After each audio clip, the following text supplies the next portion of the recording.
Assalomu alaykum vatandoshlar. Qozog'istonda Olmaotaman. Hozir mana Olmaotada ish reklama qilmoqchiman.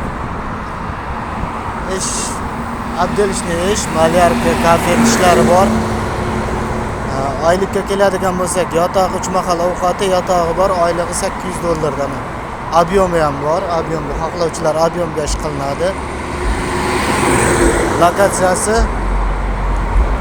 o'sha anaqada aeroport tarafda, Olmaotada aeroport tarafda, mana shu zdaniyalarda ichi remonti mana.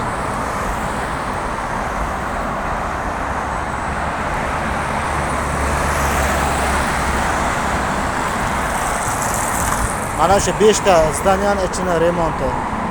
Nechta bola bo'lsa ham kommentariyaga telefon raqamlaringizni yozib ketsanglar, o'zim aloqaga chiqaman.